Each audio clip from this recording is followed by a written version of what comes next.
दोस्तों आज की क्लास में आप सभी लोगों का स्वागत है। जैसा कि हमने पिछली वीडियो में देखा है कि जो अरब सागर में गिरने वाली प्रायद्वीपीय नदियाँ थीं उसके बारे में हमने डिस्कस किया और आपने ज़रूर उसको देखा होगा। आज देखेंगे कि बंगाल की खाड़ी में गिरने वाली नदियों के बारे में, जो कि पूरब साइड में गिरती हैं। तो सबसे पहले हम देखते हैं कि जो इधर पूरब साइड में गिरने वाली नदियाँ हैं ये डेल्टा बनाती हैं। जैसे उधर की नदियाँ थी क्या थी, एस्चुरी बनाती थी, ज्वार मुखनद बनाती थी, उसी प्रकार से पूरब साइड में गिरने वाली नदियाँ क्या बनाती हैं, इधर जो डेल्टा बनाती है सब नदियाँ।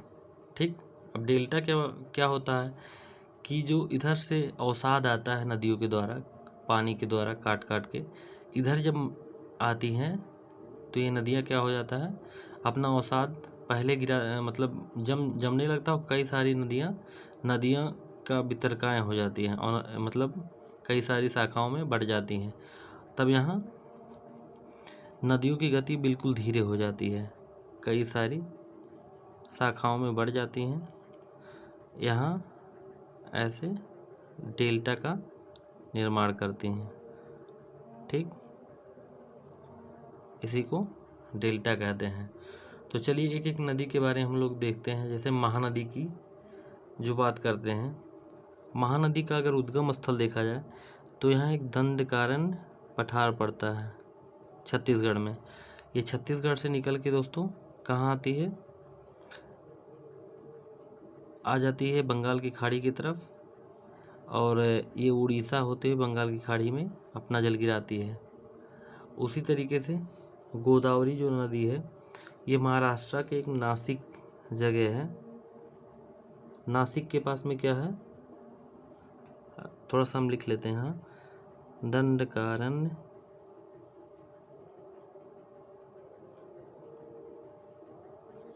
दंडकारण्य पठार है यहाँ। और यहाँ क्या है, नासिक के पास त्रयंबकेश्वर जगह का नाम है, त्रयंबकेश्वर। गोदावरी नदी देखते हैं महाराष्ट्र से होकर फिर तेलंगाना, छत्तीसगढ़ और तेलंगाना का बॉर्डर बनाते हुए ये कहाँ चला जाता है, आंध्र प्रदेश में। आंध्र प्रदेश से होते हुए बंगाल की खाड़ी में गिर जाता है। अब आते हैं, देखते हैं आगे कृष्णा नदी। कृष्णा नदी क्या है, महाराष्ट्र के महाबलेश्वर एक जगह पड़ता है,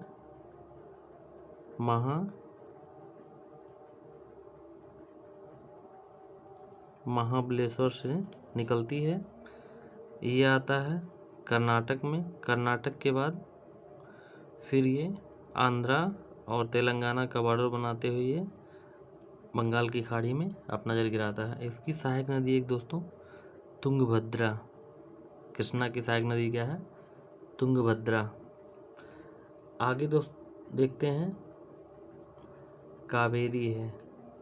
कावेरी कहाँ से निकलती है, ये कर्नाटक से निकलती है। ये कौन सी जगह है, ब्रह्मगिरी के पहाड़ियाँ हैं, ब्रह्मगिरी की पहाड़ियाँ यहाँ से दोस्तों निकलती है और ये तमिलनाडु होकर बंगाल की खाड़ी में अपना जल गिराती है। उसी प्रकार से है वैगई नदी। वैगई अपना जल कहाँ से, उद्गम स्थल कहाँ है इसका, उद्गम स्थल दोस्तों इसका केरल के पास और ये तमिलनाडु में है इसका उद्गम स्थल। यहाँ से निकलती है ये पाक की खाड़ी है, वहाँ पे अपना जल गिराती है। तो इस तरीके से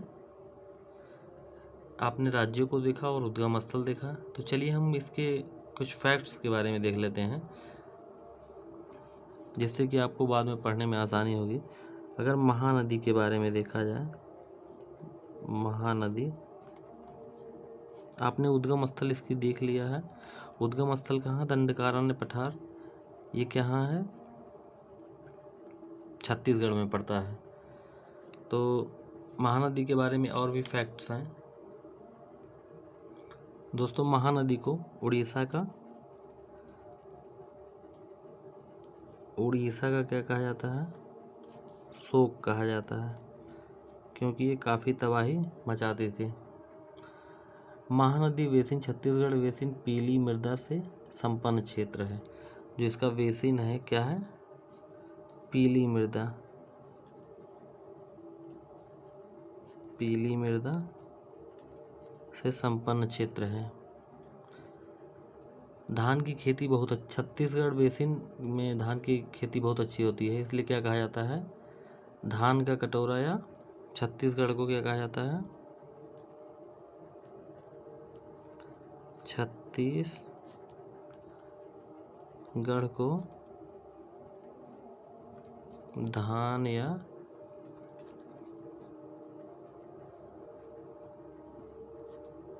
चावल का कटोरा कहा जाता है। अगर इसकी सहायक नदियों में देखेंगे दोस्तों तो औंस है,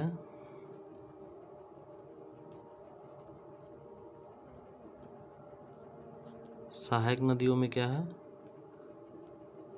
शिवनाथ है, जो बाएं तरफ से है। शिवनाथ है, मांड है, और दाहिनी तरफ से क्या है? ओंस है, तेल है। ठीक दोस्तों, इसी नदी पे क्या है? हीराकुंड बांध। कौन सी बांध है? हीराकुंड, जो विश्व की सबसे लंबी बांध है। विश्व का सबसे लंबा बांध है, सबसे लंबा बांध है। तो आपने महानदी के फैक्ट को देख लिया। अब देखते हैं दोस्तों गोदावरी नदी। उद्गम स्थल क्या है? त्र्यंबकेश्वर, ये नासिक के पास पड़ता है, जो कि महाराष्ट्र में है। अब ये आगे तेलंगाना में, छत्तीसगढ़ में, और छत्तीसगढ़ और तेलंगाना के बॉर्डर बनाते हुए कहाँ जाता है? आंध्रा में आ जाता है। तो हम गोदावरी के फैक्ट्स को भी थोड़ा सा लिख लें।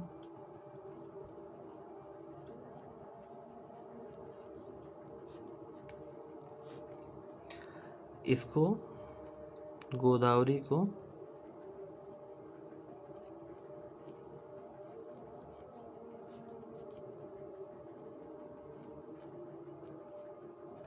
दक्षिण भारत की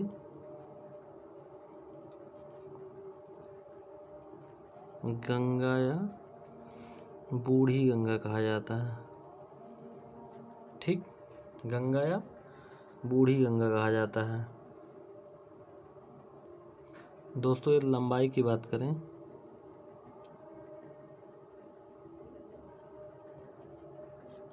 लंबाई कुल कितना है? 1465 किलोमीटर, जो कि दक्षिण भारत की सबसे लंबी नदी है। अगर इसके हम सहायक नदियों को देखते हैं, सहायक नदियों में है वर्धा, पूर्णा, वेनगंगा, इंद्रावती,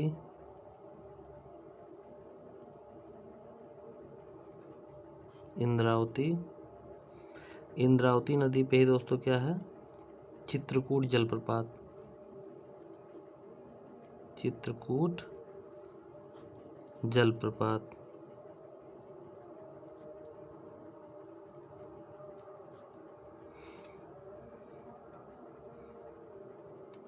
और क्या है? मंजरा नदी। इसी पे क्या है? निजाम सागर बांध, निजाम सागर बांध। इस प्रकार से दोस्तों सहायक नदियाँ हो गई। अब इस पे कई सारे बांध भी हैं और भी इसके फैक्ट्स हैं, तो उसको जहाँ ज़रूरत रहेगा, जैसे झील हो गया या बांध हो गया, उसकी अलग क्लास में हम लोग देखेंगे। तो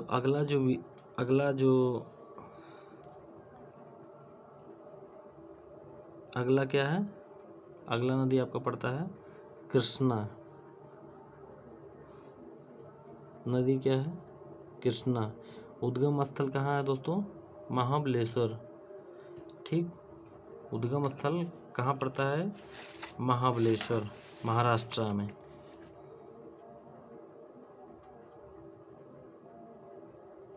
यहीं पे दोस्तों क्या है? राष्ट्रीय मेघ अनुसंधान केंद्र, राष्ट्रीय मेघ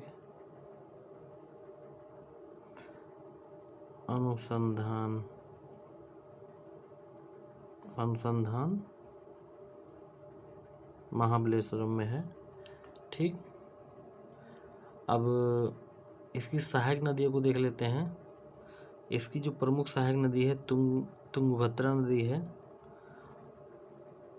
कोयना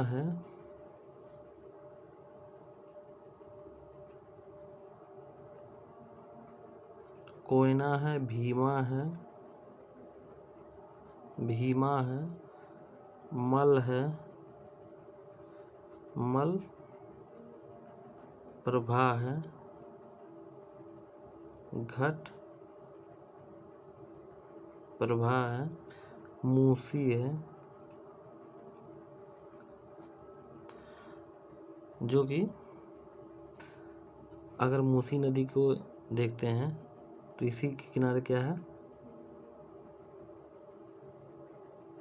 हैदराबाद शहर है। ठीक, मूसी नदी के किनारे क्या है? हैदराबाद शहर है।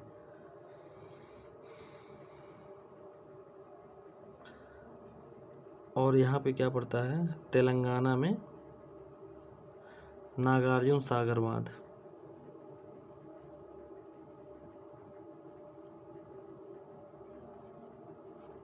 नागार्जुन सागर बांध। अगला जो नदी पड़ता है दोस्तों, कावेरी। दोस्तों यदि हम कावेरी के उद्गम स्थल को देखें तो ये पश्चिमी घाट के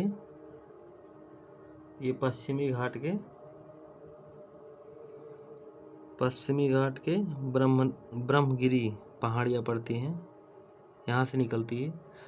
इसमें वर्ष भर जल रहता है क्योंकि दक्षिणी पश्चिमी मानसून से ये जल हमेशा पाती रहती है। और निचले अफवाह में उत्तर पूर्वी मानसून से जल पाती रहती है, तो हमेशा इसमें जल की मात्रा हमेशा बनी रहती है। और आपने उद्गम स्थल देख लिया, किन किन राज्यों से होकर बहती है ये देख लिया। और अगला जो नदी है वैगई के बारे में बताया जाता है कि तमिलनाडु में इसका उद्गम स्थल है। और ये कहाँ? पाक की खाड़ी में अपना जल गिराती है। इस तरीके से दोस्तों आपने देखा कि जो पूर्व में गिरने वाली नदियां हैं अपना जल गिराती हैं, उनके फैक्ट्स को देख लिया, तो जिससे कि आपको काफ़ी जानकारी मिलेगी। ये दोहराते रहेंगे और पढ़ते रहेंगे। तो दोस्तों वीडियो देखने के लिए धन्यवाद।